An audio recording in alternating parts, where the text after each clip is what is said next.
Bab 6, bertarung dengan tangan kosong. Wang Yigao merasa orang di hadapannya ini pasti memiliki masalah mental. Meskipun bukan tidak mungkin bagi seseorang untuk mengalahkan lawan yang memiliki tingkat kultivasi lebih tinggi, hal itu membutuhkan bakat jenius dan seni bela diri terbaik yang diajarkan oleh para master. Lin Ming adalah seorang pemuda miskin, baginya untuk mencapai kondisi kekuatannya saat ini sudah merupakan pencapaian besar. Tapi mengingat bakatnya yang biasa-biasa saja, dia sebenarnya berpikir dia bisa menang. Mungkinkah dia kurang tidur kemarin? Apakah dia sedang tidur sambil berjalan sekarang? Wang Yigao bertanya sambil menyeringai. Apa yang kamu inginkan? Jika saya menang, saya ingin ginseng darah berusia 200 tahun, dan 500 liang emas. Ginseng darah berusia 200 tahun, dan 500 liang emas. Orang-orang di sekitar tidak bisa berkata-kata, anak ini adalah tipe orang yang pemeliharaannya cukup tinggi. Ginseng darah berusia 200 tahun membutuhkan hingga 300 liang emas. Semuanya akan berjumlah 800 liang emas. Ini bukanlah jumlah yang kecil, namun, seseorang harus hidup untuk menerimanya. 800 liang emas. Wang Yigao dengan dingin mendengus. Kamu pikir kamu memenuhi syarat. Menurutmu lengan dan kakimu sangat berharga. Di Sky Fortune Kingdom, kehidupan bangsawan dan rakyat jelata tidak setara. Bahkan jika Wang Yigao membunuh seseorang, dia hanya akan dikurung sebagai hukuman. Setelah itu, yang harus dia lakukan hanyalah membayar kompensasi 200 liang emas. Lin Ming perlahan menjawab, bagi seniman bela diri, lengan dan kaki mereka sangat berharga. Jika Anda tidak mau, maka saya mengerti. Yang perlu Anda lakukan hanyalah mematahkan tendon Anda sendiri. Dasar, kamu meminta kematian. Wang Yigao dengan marah berteriak, menarik pedang panjang di pinggangnya. Wajah Lin Ming tetap tanpa ekspresi saat dia berbicara. Kamu belum menjawab pertanyaanku. Hanya 800 liang emas. Aku bisa memberimu 1000 liang emas. Namun, apakah Anda pikir Anda bisa hidup untuk menerimanya? Senior ini akan melumpuhkanmu. Jika kamu masih bisa mempertahankan hidupmu setelah 3 langkah, senior ini akan membuat namaku dibaca terbalik. 1. Wang Yigao menjadi gelisah, yang membuat Lin Ming senang, lebih banyak uang untuk diambil. Baiklah, 1000 liang emas. Dia baru saja selesai mengucapkan kata-kata itu ketika tebasan pedang Wang Yigao menimpanya. Jejak samar cahaya keemasan terpancar dari pedang, dan suara menusuk bergema hingga puluhan meter. Sebuah teknik bela diri. Teknik bela diri melibatkan penggunaan energi primal untuk membunuh musuh. Ketika Wang Yigao menyatakan bahwa dia akan membunuh Lin Ming dalam 3 langkah, dia tidak hanya terbawa oleh emosinya. Sebaliknya, dia percaya pada kemampuannya, pada teknik bela dirinya. Kesempatan untuk mempelajari teknik-teknik ini adalah sesuatu yang hanya dimiliki oleh tuan muda dari keluarga besar atau murid dari rumah bela diri. Sekali teknik bela diri digunakan, mereka yang tidak memiliki teknik bela diri akan kesulitan untuk bertahan. Hal ini terutama berlaku mengingat perbedaan dalam budidaya bela diri antara Wang Yigao dan Lin Ming. Wang Yigao memiliki keyakinan mutlak untuk menang hanya dengan 1 gerakan. Alasan dia mengatakan dia akan membunuh Lin Ming dalam 3 langkah hanyalah karena dia menyiapkan cadangan dalam kasus bagaimana jika Wang Yigao benar dalam asumsinya bahwa Lin Ming belum mempelajari teknik bela diri apapun. Lin Ming hanya bisa menggunakan langkah umum untuk menghadapi serangan Wang Yigao. Ketika orang-orang di sekitar melihat pemandangan ini, mereka semua merasa bahwa hasilnya telah ditentukan. Adapun Lin Xiaodong, hatinya menjadi gugup. Bagaimana Lin Ming bisa memblokir serangan pedang ini? Perhatian Lin Ming terfokus pada tebasan pedang Wang Yigao yang masuk. Sejak berlatih, True Primal Chaos Formula, dari Chaotic Virtuous Combat Meridian, persepsinya meningkat beberapa kali lipat. Di mata Lin Ming, Wang Yigao adalah binatang buas 2, yang menerjang ke arahnya. Selama beberapa hari terakhir, Lin Ming telah memotong-motong binatang buas yang tak terhitung jumlahnya. Meskipun binatang-binatang itu sudah mati, untuk memotong-motong mereka masih mengharuskan dia mengidentifikasi celah di antara tulang-tulangnya. Kapanpun pisaunya turun, itu akan menjadi cepat, akurat dan ganas. Pada saat pedang Wang Yigao turun, pisau Lin Ming ditembakkan. Tidak ada perhitungan atau pertimbangan dalam kepindahannya, itu murni berdasarkan naluri. Pisau itu menembus celah dalam gerakan Wang Yigao, menebas ke atas dengan sedikit miring. Dilengkapi dengan pedang yang mempesona, melawan pisau yang luar biasa umum, namun hasilnya adalah sesuatu yang tidak dapat diharapkan oleh siapapun. Lin Ming bersandar ke samping dan menghindari tebasan pedang Wang Yigao. Namun pisau di tangannya, telah menusuk tulang rusuk Wang Yigao dengan luar biasa. Ping! Setelah menderita tusukan pisau, Wang Yigao berseru, tubuhnya roboh dan jatuh ke tanah. Apa yang sedang terjadi? Para penonton di sekitarnya tidak dapat memahami apa yang baru saja terjadi dan tercengang. Saat ini, lubang sepanjang 1 kaki muncul di pakaian Wang Yigao, mulai dari dada hingga tulang rusuknya. Namun, tidak ada darah yang keluar. Sebaliknya, sesuatu yang berwarna perak bersinar melalui lubang itu.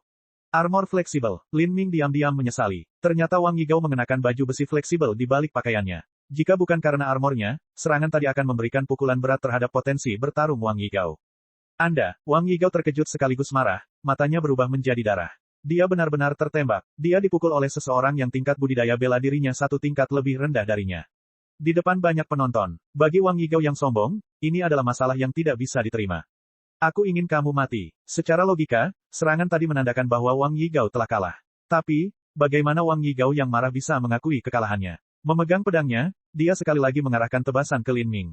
Teknik bela diri lainnya diluncurkan. Adapun Lin Ming, dia seperti pemburu berpengalaman, menangkap setiap kelemahan yang ditunjukkan oleh binatang buas. Ping, adegan sebelumnya terulang kembali. Kali ini, tebasan membuat lubang di sisi kanan pakaian Wang Yigao, mengubahnya menjadi rompi. Para penonton di sekitarnya semua tercengang. Mereka menatap dengan tidak percaya pada hasil pertempuran itu. Bagaimana ini bisa terjadi? Seperti kata pepatah, 1 inci lebih panjang, 1 inci lebih kuat. Pedang Wang Yigao memiliki jangkauan yang jauh lebih panjang dibandingkan pisau boning Lin Ming. Selain itu, Wang Yigao memiliki teknik seni bela diri dan tingkat budidaya bela diri yang lebih tinggi. Namun, dalam pertarungan ini, dia akhirnya ditusuk 2 kali dengan gerakan yang terlihat biasa saja. Anak itu, kecepatan tubuh dan kecepatan pisaunya lebih cepat dari Wang Yigao. Seorang seniman bela diri yang mengamati duel berkomentar. Stagger pertama latihan fisik mengalahkan stagger kedua dalam hal kecepatan adalah kejadian yang tidak biasa. Kecepatan Lin Ming memang lebih cepat dari Wang Yigao. Faktanya, perbedaan kecepatannya cukup besar. Ini adalah hasil dari latihan, Chaotic Virtuous Combat Meridian. Sebelum mempraktikannya, keterampilan memegang pisau Lin Ming sudah sangat akurat dan berwawasan luas. Namun, kecepatan dan kekuatannya tidak mampu mengimbanginya. Wajar jika dia tidak mampu mengalahkan Wang Yigao yang berada di latihan fisik tahap kedua. Tapi, dengan adanya Chaotic Virtuous Combat Meridian, situasinya sekarang benar-benar berbeda. Marah karena marah, Wang Yigao merobek pakaian luarnya, memperlihatkan baju besi fleksibel berwarna perak. Dia telah kalah dari bocah latihan fisik tahap pertama. Jika dia tidak bisa membalas dendam, maka dia tidak akan punya wajah untuk tetap tinggal di Sky Fortune City. Aku akan membantaimu. Wang Yigao dengan putus asa mencurahkan energi primal di dalam tubuhnya, menyebabkan pedangnya memancarkan cahaya yang lebih terang dari sebelumnya. Dia menebas kepala Lin Ming. Jika serangan ini terhubung, Lin Ming pasti akan mati. Pada saat ini, Lin Ming membuat langkah yang mengejutkan semua orang. Dia membuang pisaunya dan menghadapi lawannya dengan tangan kosong. Semua penonton tidak dapat memahami langkah dari Lin Ming ini. Tebasan dari Wang Yigao ini jelas merupakan pukulan terakhir, didukung dengan setiap tetes energi terakhir. Lantas, mengapa remaja ini membuang senjatanya di saat yang paling kritis? Tentunya pisau lebih kuat dari kepalan tangan. Di saat krisis, dia bahkan bisa menggunakannya untuk menangkis pedang lawan. Bab 7, Kekuatan Ilahi Bawaan. Metode serangan terkuat dalam Chaotic Virtuous Combat Meridian, yang dipraktikkan Lin Ming bukanlah serangan pedang, tapi serangan tinju. Saat ini, kekuatan di balik pukulan terkuat Lin Ming bisa meninggalkan lekukan sedalam setengah kaki pada batang pohon besi. Daya tahan pohon besi sama sekali tidak kalah dengan baja. Jika benda yang ditinju adalah batu, benda itu akan mudah hancur berkeping-keping. Lin Ming terus menatap Wang Yigao, matanya tertuju pada dada Wang Yigao. Bergerak ke samping, dia melancarkan pukulan. Peng! Dengan suara teredam, Wang Yigao memuntahkan darah dari mulutnya dan terbang keluar. Bahkan dengan perlindungan baju besi yang fleksibel, bahkan dengan budidaya bela diri dari pelatihan fisik tahap kedua, bahkan dengan pelatihan untuk menguatkan dagingnya hingga tingkat yang luar biasa, dia masih tidak dapat menahan pukulan luar biasa dari Lin Ming ini. Melihat Wang Yigao jatuh ke tanah seperti babi mati, para penonton di sekitarnya terdiam. Wang Yigao mengancam akan mengalahkan Lin Ming dalam 3 langkah, namun hasilnya justru sebaliknya. Lin Ming malah mengalahkan Wang Yigao dalam 3 langkah. Dalam pertukaran 3 gerakan, masing-masing berakhir dengan kemenangan Lin Ming. Jika bukan karena armor fleksibelnya, Wang Yigao akan kalah sejak awal.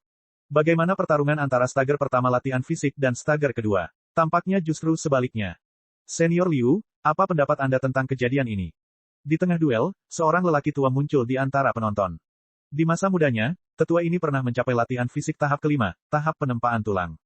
Dia hanya tinggal selangkah lagi untuk mencapai tahap kondensasi denyut nadi, namun, dia akhirnya gagal menerobos.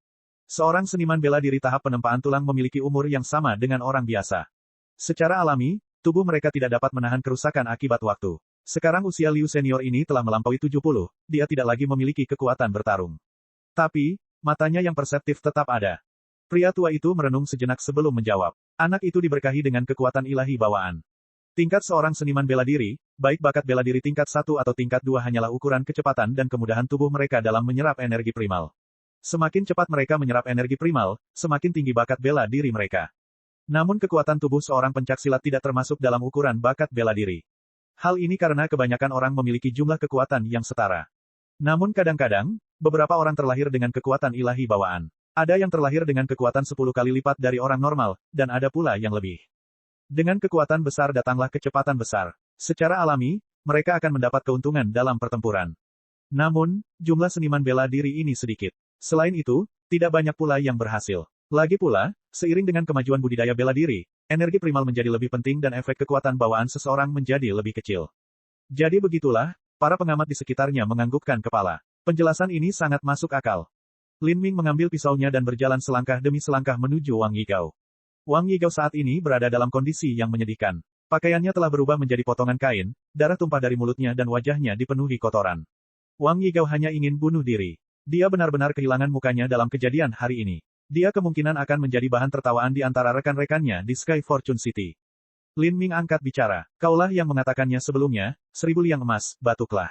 Kotoran. Mendengar kata-kata itu, Wang Yigao hampir memuntahkan seteguk darah lagi. Oh, betapa brengseknya aku. Apakah aku benar-benar tidak punya hal lain yang lebih baik untuk dilakukan? Mengapa saya harus mengubah 800 menjadi 1000? Meskipun Wang Yigao adalah anak dari keluarga besar, mengeluarkan 1000 liang emas bukanlah masalah kecil. Kejadian hari ini tentu saja merupakan kejadian paling menyedihkan dan tak terlupakan sepanjang hidupnya. Dengan begitu banyak orang yang memberikan kesaksian, Wang Yigao tidak dapat menarik kembali kata-katanya. Selain itu, karena ini adalah syarat duel, dia bahkan tidak bisa berpikir untuk membalas dendam atau mengambil risiko diejek oleh semua orang. Kecuali hal itu dilakukan dengan sangat rahasia. Uang, keluarkan uangnya. Wang Yigao berteriak pada anak buahnya. Hari ini, dia harus mengakui kekalahannya. Tapi, ini bukan akhir, dia bersumpah akan meretas Lin Ming. Sekelompok pria semua terkejut dengan penampilan Lin Ming. Bahkan jika mereka semua mengeroyok Lin Ming, tidak ada jaminan bahwa mereka bisa menang. Apakah dia benar-benar hanya stager pertama latihan fisik? Xiao Dong, kumpulkan uangnya, kata Lin Ming. 1000 liang emas bukanlah jumlah yang kecil. Meskipun Wang Yigao kaya, dia tidak akan membawa uang sebanyak itu. Jadi, dia hanya bisa mengumpulkan mereka melalui anak buahnya. Sejak Wang Yigao memuntahkan darah, Lin Xiaodong tercengang. Baru setelah Lin Ming memanggilnya, dia akhirnya bereaksi, ya Tuhan. Apakah ini nyata? Dia benar-benar menang. Selain itu, mereka telah memenangkan 1000 liang emas. 1000 liang emas. Gabungan seluruh kekayaan Lin Xiaodong tidak lebih dari 200 liang emas. Membeli satu blood ginseng menghabiskan lebih dari setengahnya. Melihat uang emas di tangannya, ekspresi Lin Xiaodong sangat terkejut. Kemudian berubah menjadi ekstasi sebelum berubah menjadi tawa. Matanya tidak pernah besar sejak awal. Sekarang dia tersenyum sedemikian rupa, matanya hampir tidak terlihat. Haha, kami kaya, kami kaya. Anda terlalu baik, apa yang bisa saya katakan? Terima kasih banyak atas kemurahan hati Anda. Mengetahui bahwa kami berada dalam situasi sulit, kalian para senior telah memilih untuk memberi kami sejumlah uang belanja. Terima kasih. Terutama saudara Gao Yiwang yang merasa 800 liang tidak cukup dan bersikeras untuk membagikan 1000 liang. Atas nama rakyat jelata, saya mengucapkan terima kasih. Mendengar kata-kata sinis Lin Xiaodong, Gao Yiwang, yang sudah terluka parah merasakan mulutnya meluap dan mengeluarkan seteguk darah lagi. Saat itu, dia mengatakan bahwa jika dia tidak bisa membunuh Lin Ming dalam 3 langkah, namanya akan dibaca terbalik. Persetan dengan kakekmu, Wang Yigao dengan marah mengertakkan giginya. Adapun yang lainnya, wajah mereka berkerut hingga ekstrim. Kebetulan, wajah Lin Xiaodong bukanlah tipe yang menarik. Bagi mereka, wajah Lin Xiaodong saat ini sangat menjijikkan hingga bisa membunuh. Setelah mengumpulkan uang emas, Lin Xiaodong mengeluarkan air liur ke telapak tangannya dengan cara yang berlebihan dan mulai menghitung uang itu satu persatu. 20, 30, 50, 100, 105, 107. Lin Xiaodong menghitung tumpukan uang emas sebanyak 3 kali, lalu berkata sambil tersenyum dan mata menyipit. 850 liang emas, pendeknya 150. Menurutku, bukankah kalian semua adalah orang-orang kaya? Bagaimana bisa kamu bahkan tidak bisa mengeluarkan uang sebanyak itu? Mendengar kata-kata Lin Xiaodong, Wang Yigao hampir muntah darah lagi. Wajahnya tenggelam dalam, dia menjabat tangan kanannya dan terdengar bunyi, ding. Pedang panjangnya tertancap di tengah alun-alun. Pedang tajam hijau, bisa dijual seharga 200 liang emas di toko senjata manapun. Kami berangkat. 6 dari mereka datang untuk membalas dendam pada orang lain. Namun, hasil akhirnya adalah mereka harus menyerahkan seluruh harta benda mereka, termasuk pedang mereka. Keadaan menyedihkan ini adalah yang pertama bagi Wang Yigao. Melihat pedang tajam hijau, Lin Xiaodong menyeringai. Dia memiliki pengetahuan tentang senjata dan pedang tajam hijau benar-benar senjata yang luar biasa. Setidaknya, ini jauh lebih baik daripada yang dia gunakan. Kata Lin Ming, jika kamu menyukainya, kamu dapat memilikinya. Jawab Lin Xiaodong, aku tidak bisa melakukan itu. Saudara Ming, kamu bahkan belum memiliki senjata. Jawab Lin Ming, tinjuku adalah senjataku. Untuk saat ini, saya tidak membutuhkan senjata. Nanti, aku akan mendapatkan senjata yang cocok untukku. Meskipun pedang tajam hijau ini tajam, itu terlalu ringan untuk gaya bertarungku. Lin Xiaodong mengingat tinju menakutkan yang dilemparkan Lin Ming saat itu dan harus setuju bahwa pedang ini tidak cukup untuk melengkapi Lin Ming.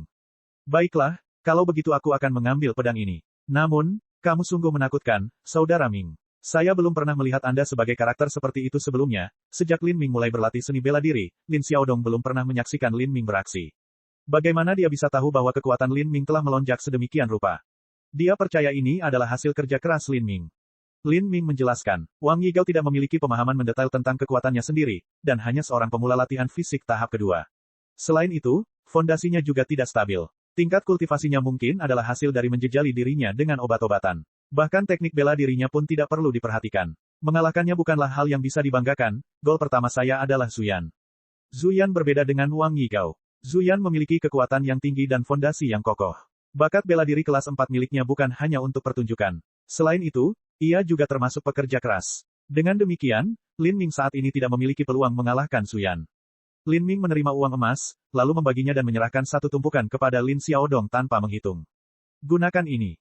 Apa yang sedang kamu lakukan? Semua emas ini diperoleh oleh Anda. Saya sudah mengambil pedangnya. Sedangkan untuk emas, saya tidak membutuhkannya. Dengan cara saya berlatih, 10 liang emas per bulan adalah yang paling saya perlukan. Lin Ming terdiam beberapa saat, lalu tanpa keberatan, dia menyimpan uang emas itu di dadanya sendiri. Antara dia dan Lin Xiaodong, detail seperti itu tidak diperlukan. Baiklah, ayo kita pergi ke pameran. Kamu benar, haha, aku hampir melupakannya, pekan raya. Sekarang kita punya modal untuk itu, 1000 liang. Dasar bajingan, senior ini bahkan belum pernah melihat uang sebanyak itu sebelumnya. Kali ini, aku akan membuat keributan. Bab 8, Qin Xingxuan. Lin Ming tertawa juga dan berkata, benar, kami akan membuat gebrakan besar. Namun, Anda harus berhati-hati saat keluar dalam beberapa hari ke depan. Tidak, maksudmu Wang Yigao, dia pasti akan membalas dendam. Dia tidak akan melakukannya secara terang-terangan, melainkan sembunyi-sembunyi. Ini adalah jembatan yang harus kita lewati, nada bicara Lin Ming merendah saat dia mengatakan itu. Jika Wang Yigao meninggalkan masalah ini sekarang juga, maka semuanya akan berakhir. Namun, jika dia diam-diam bersekongkol melawan mereka atau mengirim pembunuh untuk menargetkan mereka, maka Lin Ming tidak keberatan memberi Wang Yigao rasa obatnya sendiri. Tentu saja, Lin Ming lebih suka tidak mengambil tindakan seperti itu. Bagaimanapun, ayah Wang Yigao adalah penguasa tentara pertahanan kota Sky Fortune. Begitu kejadian seperti itu diketahui, semuanya akan berakhir buruk. Pameran tersebut diadakan di pinggiran kota Sky Fortune, tempat ini adalah tempat terjadinya transaksi bisnis terbanyak. Akan ada satu pertemuan puncak pameran yang diadakan setiap tahun. Dalam pameran ini, bahkan ahli bela diri dari kerajaan tetangga akan datang untuk mencari dan membeli barang yang mereka butuhkan. Saat Lin Ming tiba di pintu masuk pameran, dia terkejut saat mengamati kerumunan orang yang ramai dan banyaknya barang yang dipajang. Ini adalah tempat kemewahan, dunia bagi para bangsawan dan tuan. Tidaklah mengejutkan jika melihat pulse condensation stagger bergerak secara acak di sekitar kerumunan orang. Saat Lin Ming mengamati pergerakan kerumunan, gangguan terjadi di antara mereka. Lin Ming menoleh untuk melihat dan terkejut menemukan kereta mewah berwarna putih yang ditarik oleh kuda tiba di pintu masuk pameran. Kuda-kuda yang menarik kereta itu semuanya berjenis berharga, kuda salju drakonik. Kuda-kuda ini memiliki kecepatan dan daya tahan yang tinggi. Salah satunya bisa mendapatkan harga hingga 10.000 liang emas. Lupakan tuan muda dari keluarga kaya, bahkan tuan muda dari keluarga besar pun tidak akan mau membelinya. Tokoh macam apa yang ada di dalamnya? Agar mereka menaiki kereta senilai beberapa puluh ribu liang emas, mungkinkah ada anggota keluarga kerajaan di sini? Lin Ming berpikir sendiri. Pada saat ini, Lin Xiaodong angkat bicara. Apakah kamu melihat lambang yang menggambarkan seorang ksatria dengan tombak emas di kereta? Itu adalah gerbong Marshal Quarters. Perempat Marsekal, maksudmu Marsekal Qin? Lin Ming bertanya. Siapa lagi yang bisa melakukannya? Hanya ada satu marsekal di seluruh kerajaan Sky Fortune. Dalam struktur militer kerajaan Sky Fortune, posisi kapten 10.000 orang adalah pencapaian besar. Selanjutnya adalah posisi mayor. Di atas mayor adalah kolonel, di atas kolonel adalah jenderal. Terakhir, di atas jenderal adalah marsekal. Di seluruh Sky Fortune Kingdom, hanya satu orang yang berhasil menduduki posisi marsekal selama 80 tahun terakhir. Sejumlah warga kerajaan Sky Fortune mungkin tidak mengetahui nama kaisar saat ini. Namun, mereka semua tahu nama marsekal. Pelindung kerajaan, Marsekal Agung Qin Xiao, 80 tahun yang lalu, kerajaan Sky Fortune menderita invasi yang dipimpin oleh kerajaan Matahari Timur. Banyak nyawa hilang dan keluarga kekaisaran harus mengungsi di selatan. Qin Xiao adalah satu-satunya yang tetap tinggal. Dengan memimpin pasukan tentara Qin, ia menyumbangkan perbuatan baik secara berturut-turut, merebut kembali tanah yang hilang dan menyelamatkan penduduk utara yang berada dalam kesulitan. Setelah 3 tahun, pasukan tentara Qin akhirnya berhasil mengalahkan kerajaan Matahari Timur. Ibu kotanya dipindahkan dan Qin Xiao dianugerahi gelar marsekal pada tahun yang sama. Pada saat yang sama, para veteran militer diorganisasi untuk mendirikan rumah bela diri Sky Fortune. Karena fondasinya yang terbatas, rumah bela diri Sky Fortune tidak mampu bersaing dengan rumah bela diri 7 mendalam yang didirikan oleh klan kelas 3, Lembah 7 Mendalam. Namun, Sky Fortune Martial House juga berfungsi sebagai akademi militer untuk Sky Fortune Kingdom. Mereka yang masuk militer setelah lulus dari Sky Fortune Martial House pasti bisa mendapatkan posisi yang baik. Adapun Qin Xiao, dia adalah kepala kehormatan rumah bela diri Sky Fortune. Budidaya bela dirinya telah mencapai tahap pasca surga, fase tengah. Bagi rata-rata seniman bela diri, tahap pasca surga dan mereka yang berada di luar tahap kondensasi denyut nadi adalah sesuatu yang terlalu jauh. Saat ini, kereta telah berhenti dan Lin Ming menarik napas dalam-dalam, mungkinkah Qin Xiao sendiri ada di dalam? Pria itu adalah legenda. Tirai kereta disingkirkan dan Lin Ming menjadi terkejut. Orang yang muncul adalah seorang wanita muda. Melihat wanita muda itu, Lin Ming merasa terkejut sementara mata Lin Xiaodong terpaku lurus padanya. Keindahan apa yang bisa menggulingkan kerajaan? Ini dia. Wanita muda itu mengenakan gaun putih, rambut hitamnya tergerai hingga ke pinggang, kulitnya berkilau dengan kilau batu giok yang indah, penampilannya memesona seperti bulan purnama, matanya bersinar seperti air musim gugur. Dia memiliki hidung terangkat yang bagus, dagu yang lancip dan leher yang ramping seperti batu giok. Tidak ada kekurangan yang bisa dilihat. Selain itu, ia memancarkan aura kebijaksanaan dan kemurnian, menyebabkan pemikiran yang tak terelakkan memasuki benak orang-orang yang melihatnya, kecantikan tiada taraf. Diantar oleh pengawal dan pelayannya, wanita muda itu keluar dari gerbong dan melanjutkan perjalanan ke pameran. Kemanapun dia pergi, sepertinya banyak warna menyala di area tersebut dan bunga persik akan bermekaran.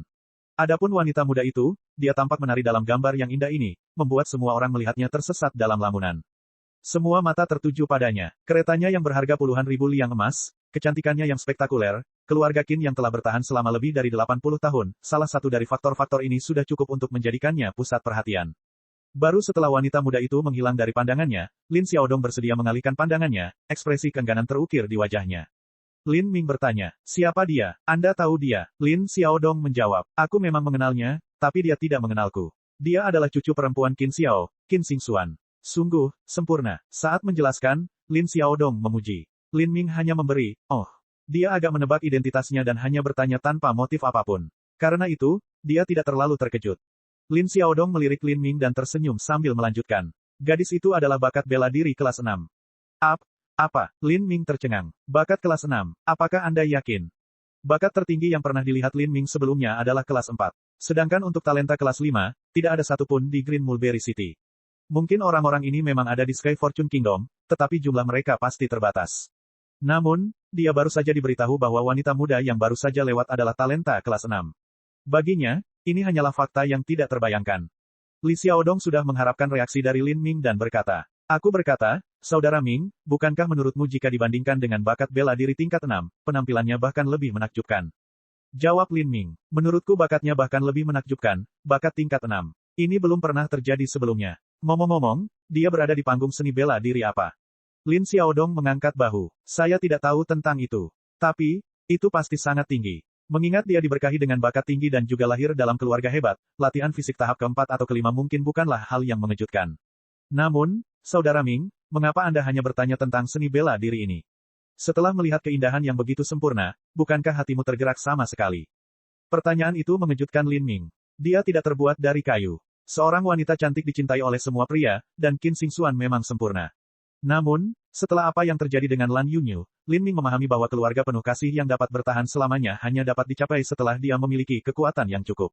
Dengan tingkat kekuatannya saat ini, upaya seperti itu tidak ada artinya. Berbalik, dia bertanya, mengapa? Apakah kamu menyukainya? Tidak, aku hanya seorang pengagum. Gadis ini sangat jauh dariku, aku tidak bisa mempunyai pemikiran seperti itu. Saya bahkan tidak tahu berapa banyak orang di Sky Fortune City yang berharap menjadi orang yang beruntung, namun, tidak satupun dari mereka yang layak. Gadis ini pasti akan memasuki klan sejati di masa depan, seperti 7 lembah mendalam. Dia sudah lama menjadi murid inti dari 7 rumah bela diri yang mendalam. Manusia fana seperti kita tidak bisa berharap untuk menandingi orang seperti dia. Tapi, yang paling membuatku iri adalah kenyataan bahwa dia juga seorang master prasasti. Tuan Prasasti, Lin Ming tidak memiliki banyak pemahaman terhadap profesi unik tertentu. Umumnya, profesi-profesi unik ini memiliki tuntutan kualifikasi yang tinggi dan jumlah orang yang memegang profesi-profesi tersebut sedikit. Jumlah uang yang dikeluarkan untuk profesi tersebut juga jauh lebih kecil, sebanding dengan gerimis jika di samping biaya yang diperlukan untuk budidaya seni bela diri. Seorang master prasasti dapat menggunakan bahan-bahan khusus untuk mengukir susunan dan simbol pada senjata. Mereka dapat memperkuat peralatan dengan mengukir simbol di atasnya. Profesi ini membutuhkan bakat tingkat tinggi dan kekuatan jiwa yang kuat. Tapi, begitu seseorang menjadi master prasasti, mendapatkan uang semudah makan dan minum. Sayangnya, sebagian besar seniman bela diri tidak memiliki kesempatan untuk berhubungan dengan profesi ini. Sekalipun mereka memiliki bakat, mereka tidak akan memiliki peluang untuk mencapai keberhasilan dalam latihannya karena latihan tersebut akan melibatkan terlalu banyak materi. Tentu saja, jumlah uang itu hanya gerimis bagi keluarga Qin. Dikatakan bahwa pencapaian Qin Xingxuan dalam teknik prasasti telah mencapai tingkat yang tinggi. Dia tak tertandingi di antara rekan-rekannya dan bahkan bisa mengalahkan banyak generasi tua. Lin Xiaodong telah menerima pendidikan formal di jalan bela diri, sehingga mengarah ke tingkat pemahaman yang lebih tinggi dibandingkan dengan Lin Ming. Saat dia menjelaskan dengan fasih, dia tiba-tiba menyadari bahwa Lin Ming menundukkan kepalanya seolah-olah dia sedang mempertimbangkan sesuatu secara mendalam. Saudara Ming, kamu tidak merasa terangsang, bukan? Yah, mengingat betapa cantiknya dia, ini normal. Tidak ada, Lin Ming melambaikan tangannya. Jadi, itulah yang terjadi. Susunan, prasasti, ukiran, berbagai simbol dan karakter misterius, senjata sederhana yang memancarkan atmosfer kuat yang ada di dalam fragmen jiwa, semuanya berkaitan dengan prasasti. Ternyata barang-barang yang dia abaikan untuk sementara itu ternyata memiliki nilai yang begitu tinggi. Bab 9, Teknik Prasasti. Yang benar adalah, pada saat itu Lin Ming berpikir untuk menyerah dalam mengejar jalan menjadi master prasasti. Itu karena dia dengan sepenuh hati ingin berlatih seni bela diri, dan langkah-langkah untuk menjadi ahli prasasti sangatlah sulit. Seseorang harus bekerja keras, dan mampu memahami buku-buku tebal dan komprehensif dalam waktu singkat. Hal ini juga sangat serius dan melelahkan dalam hal konsumsi spiritual. Lin Ming tidak memiliki energi untuk mengejar jalur bela diri dan prasasti pada saat yang bersamaan. Tapi sekarang segalanya telah berubah, dan itu karena dia membutuhkan uang. Untuk transformasi tubuh, tidak ada obat yang baik, yang ada hanya lebih baik. Apa yang dia gunakan saat ini hanyalah barang murah. Ada pengobatan di dunia yang mampu secara langsung meningkatkan tingkat budidaya, dan bahkan membantu menerobos kemacetan. Untuk obat jenis ini, harganya tentu sangat mahal. Tidak hanya itu, senjata, baju besi, keterampilan bela diri, semuanya membutuhkan uang. Bagi Lin Ming, 1000 tael emas yang dimenangkannya hanya sedikit. Itu tidak cukup untuk membantunya menembus periode kondensasi denyut nadi. Jika dia ingin menghasilkan uang, dia harus menjadi ahli prasasti. Lin Ming segera memutuskan untuk menyewa kamar, dan mulai menggabungkan kenangan yang tersisa dari fragmen jiwa. Kenangan ini merupakan bagian terbesar dari pecahan jiwa kecil itu, dan juga sangat kabur dan sulit untuk dipahami. Bagi Lin Ming, fusi ini memakan waktu beberapa jam. Lin Xiaodong ditinggal sendirian berjalan-jalan di sekitar pameran perdagangan. Sulit membayangkan temannya datang sejauh ini untuk berkultivasi secara tak terduga. Dedikasi ini setidaknya patut dikagumi dan didukung. Dia benar-benar ahli bela diri. Sore harinya, Lin Ming akhirnya membuka matanya. Meskipun dia mengalami sakit kepala yang luar biasa, senyuman jahat membelah wajahnya. Matanya cerah dan lebar dengan warna kegembiraan yang liar. Teknik prasasti yang berasal dari alam para dewa sangatlah indah dan sangat mendalam. Itu bukanlah sesuatu yang bahkan berani diharapkan oleh alam yang lebih rendah untuk dibandingkan. Teknik prasasti yang ditemukan di dalam fragmen jiwa sungguh menakjubkan. Mereka bisa meningkatkan level peralatan, mereka juga dapat meningkatkan kekuatan obat-obatan. Seseorang juga dapat mengukir tubuhnya sendiri untuk meningkatkan kecepatan kultivasi. Ini adalah jumlah ribuan tahun pengetahuan yang tak terhitung jumlahnya dalam berbagai dimensi alam para dewa. Dan itu hanya sebagian kecil. Alam yang lebih rendah mungkin memiliki beberapa teknik serupa tetapi sebagian besar pasti hilang seiring berjalannya waktu karena kehancuran sekte kuno atau alasan serupa lainnya. Teknik prasasti pengukiran benua Sky Spill hanya dapat meningkatkan level peralatan, terlebih lagi, ia pun hanya dapat melakukannya dengan jumlah yang kecil. Membandingkan ini dengan teknik alam para dewa benar-benar membandingkan langit dan bumi.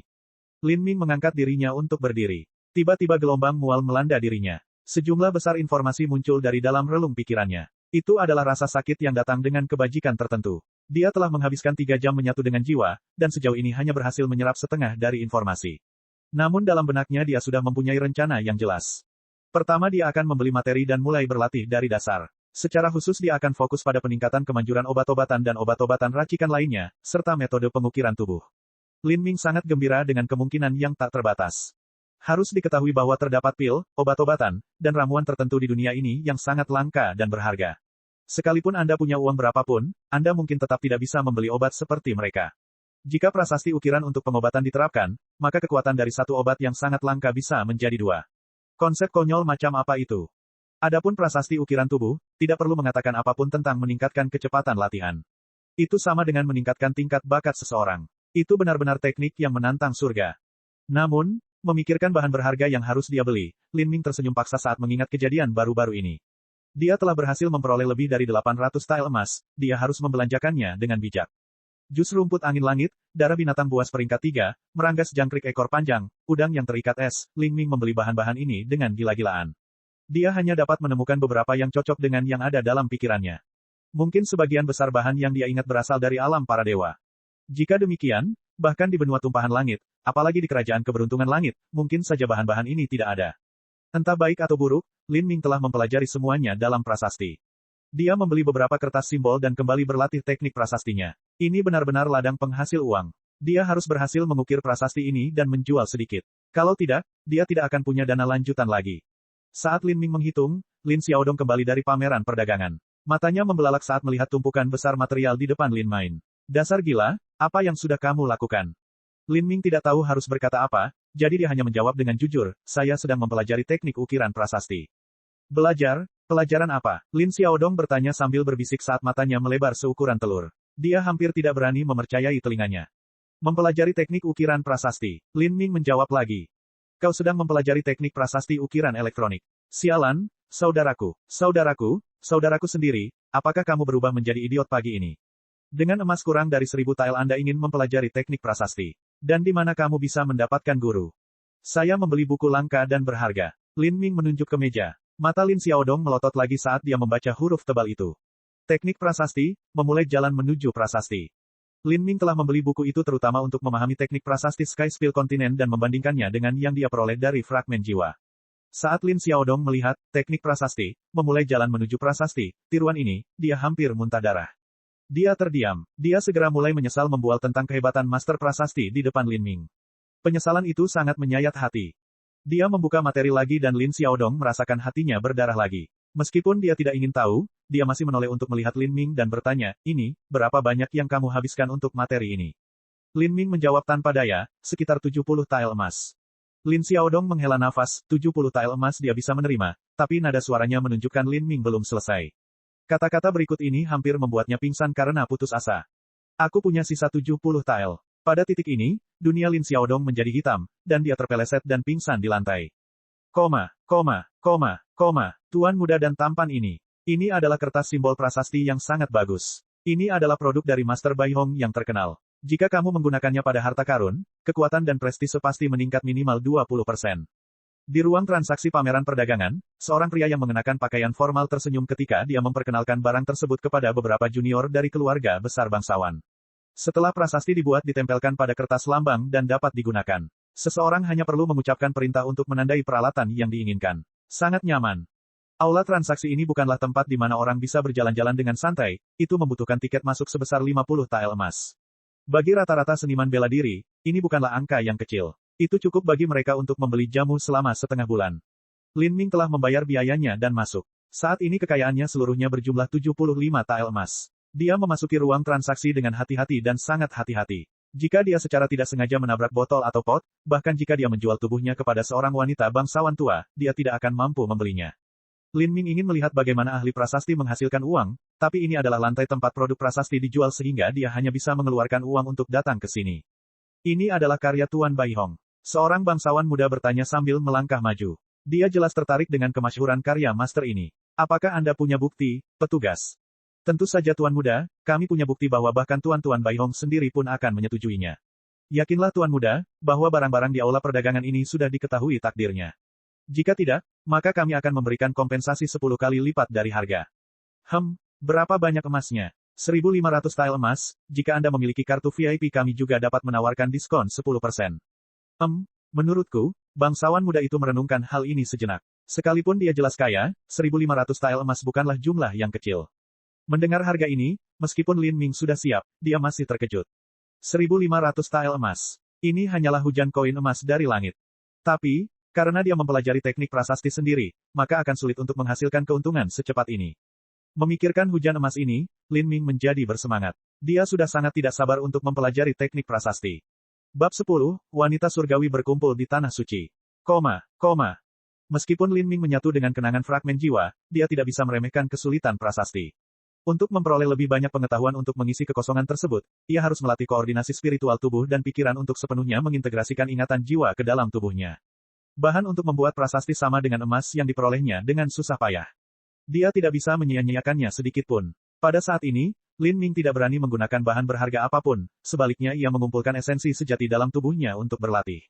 Dia mengedarkan energi di tubuhnya, dan setiap kali energi itu tampak selaras dengan ingatan dari fragmen jiwa, dia mengukir perasaan itu ke dalam pikirannya. Ini adalah proses yang sangat membosankan dan melelahkan secara spiritual, Namun dalam pikiran Lin Ming dia bisa melihat puluhan ribu halaman membalik satu persatu, lagi dan lagi, saat jiwa dan tubuhnya secara bertahap menyesuaikan diri dan gerakannya menjadi lebih halus. Kekuatan jiwa yang dibutuhkan sangat menuntut. Sesekali, Lin Ming akan beristirahat sejenak, dan dalam prosesnya dia akan membaca manual mirip tiruan yang mengkhawatirkan, teknik prasasti, cara memulai jalan menuju prasasti, dan dia akan merasa santai. Meskipun buku panduan itu tidak bisa memberinya apapun yang tidak dia ketahui dari fragmen jiwa, buku itu membuatnya memiliki pemahaman yang lebih kuat dan konkret tentang teknik prasasti pengukiran benua tumpahan langit. Di akhir latihan sehari penuh, Lin Ming menutup manual, teknik prasasti, cara memulai jalan menuju prasasti. Di dalam manual tidak ada satupun deskripsi yang menyerupai Skywomb Silk. Sutra Cacing Langit adalah prioritas utama Lin Ming. Dia telah melihat banyak materi di pameran dagang, namun belum pernah melihatnya, meskipun dia telah menemukan banyak informasi. Kerajaan Langit Keberuntungan memang memiliki cacing langit, namun umumnya digunakan untuk membuat senar sitar. Lin Ming sebenarnya tidak bisa memastikan bahwa kedua hal ini adalah satu dan sama. Karena perbedaan kualitas tanah dan budidaya, material yang diidentifikasi di alam para dewa belum tentu sama meskipun memiliki nama yang sama. Sutra Cacing Langit di alam para dewa bisa sangat berbeda dengan yang ada di benua tumpahan langit. Lin Ming mengidentifikasi bukan dengan namanya, tetapi dengan faktor lain seperti penampilan dan bau.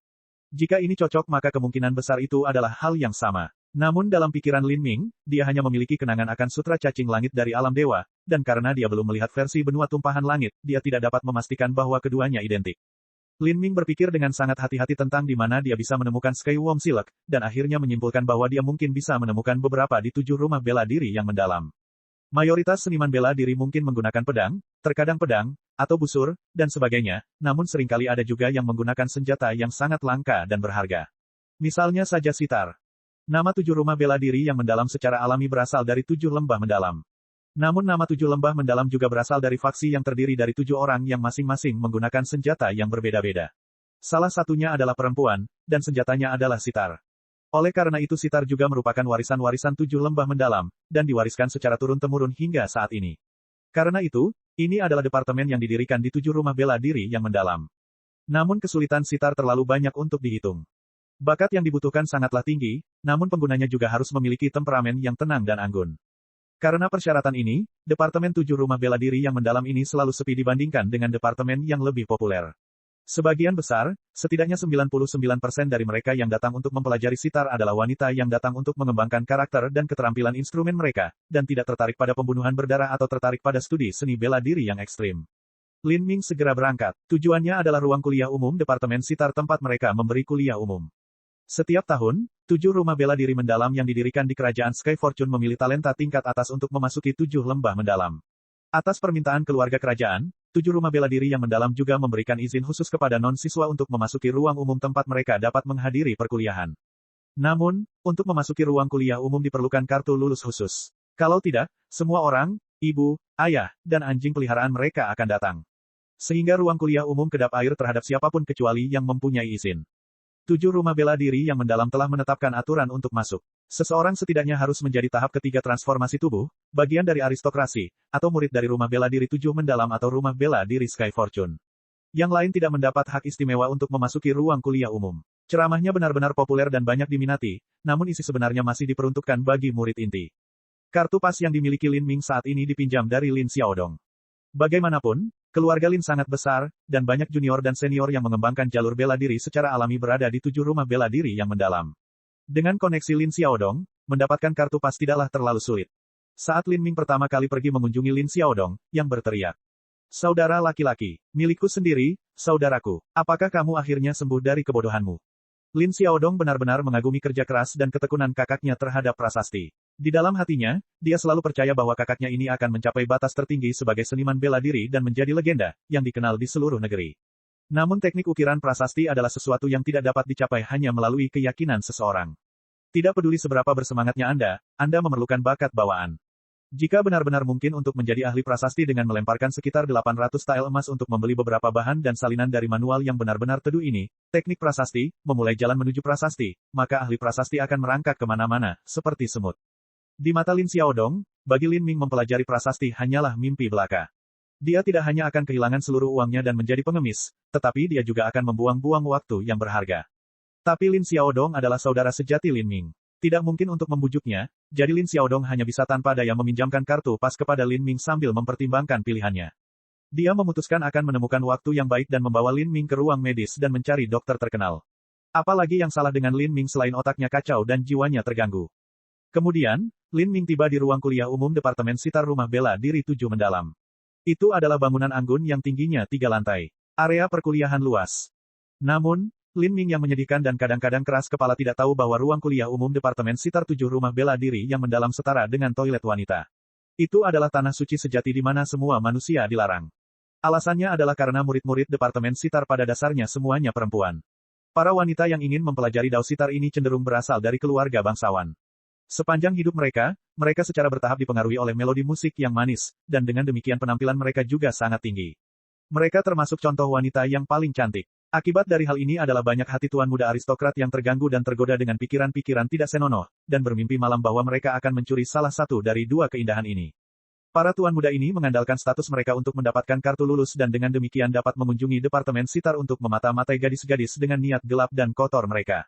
Mereka tidak datang untuk perkuliahan, melainkan memfokuskan pandangan mereka pada lekuk tubuh mahasiswi, terutama yang memiliki paha indah dan dada lebih bulat. Bahkan setelah ceramah selesai mereka akan mengikuti mereka kemana-mana dan makan di dekat mereka, dan mengganggu mereka saat para wanita pergi berbelanja. Akhirnya keindahan dari Departemen Sitar mencapai batas kesabaran mereka. Mereka datang ke sini untuk mempelajari Dao Sitar, dan mereka perlu menjaga hati tetap tenang dan pikiran damai, yang tidak mungkin dilakukan dengan semua anjing cabul yang memburu mereka. Lambat laun Departemen Sitar mulai mencegah laki-laki masuk, khususnya para huligan laki-laki bermata licik, dan langsung mengusir mereka, tanpa henti dan tanpa ampun. Lin Ming memasuki ruang kuliah Departemen Sitar, tetapi waktu kuliah belum dimulai, dan beberapa mahasiswi diam-diam di dalam, bertukar pembicaraan dan keterampilan sitar satu sama lain. Di tengah, seorang gadis sedang memainkan lagu baru. Itu adalah nada yang gesit dan segar yang dipenuhi keanggunan saat nada-nadanya mengalir, itu adalah nada menggoda yang masih melekat di pikiran seseorang. Lin Ming mendekat untuk melihat sekilas. Tali pada sitar bukanlah sutra cacing langit, seperti yang dia perkirakan. Bagaimanapun, Sky Worm Silk adalah barang mahal dan langka. Senarnya juga sangat kuat dan ulet. Seseorang yang budidayanya terlalu rendah dapat dengan mudah terluka saat mencoba bermain di Sky Worm Silk. Bunga-bunga muda dan rapuh dari Departemen Sitar tidak akan bisa menggunakan tali sekuat itu. Gadis yang memainkan sitar terlalu berdedikasi pada keahliannya untuk memperhatikan Lin Ming, tetapi dua siswa perempuan lainnya yang mendengarkan secara alami memperhatikan kehadiran seorang laki-laki. Mereka mengerutkan alis dan mengerutkan kening, tetapi tidak berbicara. Di waktu-waktu berikutnya akan selalu ada beberapa pria dengan niat jahat yang melayang-layang seperti lalat. Mereka akan menunggu giliran dan sambil berpura-pura menjadi penggila sitar, mereka akan mendekat, hanya untuk melihat dada para siswi. Laki-laki seperti ini membuat para siswi merasa sangat jijik. Para siswi yang mempelajari Dao Sitar cenderung berkulit tipis, dan tidak ingin kehilangan muka saat berdebat dengan makhluk kotor mengenai apakah barang mereka dilirik. Begitu banyak penyimpangan seksual yang akan menjadi intens dan bahkan mungkin membuat mereka merasa tidak enak, tangan atau kaki mereka. Baru setelah sekelompok saudari bersatu di bawah bimbingan kakak perempuan senior, semua orang mesum itu diperlihatkan pintunya. Meski begitu, masih ada para bajingan dan bajingan yang tidak tahu malu dan berkulit tebal, yang bahkan setelah diusir, akan datang kembali dengan alasan bahwa mereka adalah murid sejati Dao Kecapi, dan bahwa mereka ingin mempelajarinya. Dao of the Cedar, bersama dengan siswa perempuan lainnya, dan mereka tentu saja tidak memiliki pikiran kotor apapun. Tapi tidak diragukan lagi, mereka adalah siswa tak tahu malu yang hanya menguasai Dao kebobrokan. Karena hal ini, kakak perempuan senior juga menjadi sama kejamnya, dan pada hari kedua, dia memasang tanda tebal di atas pintu masuk yang di atasnya tertulis, manusia dan anjing, jangan masuk. Masalah ini menjadi semakin serius, dan akhirnya diatasi melalui campur tangan anggota tingkat tinggi di departemen tersebut. Oleh karena itu laki-laki dilarang masuk ke ruang kuliah Departemen Sitar. Pengecualiannya adalah siswa laki-laki yang masuk tetap bisa masuk, namun dengan syarat mutlak kehadirannya ditentukan oleh siswa perempuan Departemen Sitar. Pria manapun yang memiliki sedikit niat jahat yang tidak senonoh akan langsung diusir dan semua hak istimewanya dicabut selamanya.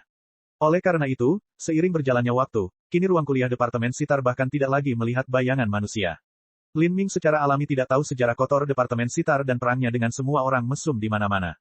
Dia melihat sekeliling sebentar dan tidak menemukan satupun instrumen yang menggunakan sutra cacing langit, dan mulai berjalan-jalan di salah satu sisi aula menuju ke koleksi buku, berharap mungkin ada sesuatu di sini yang berhubungan dengan apa yang dia lihat untuk.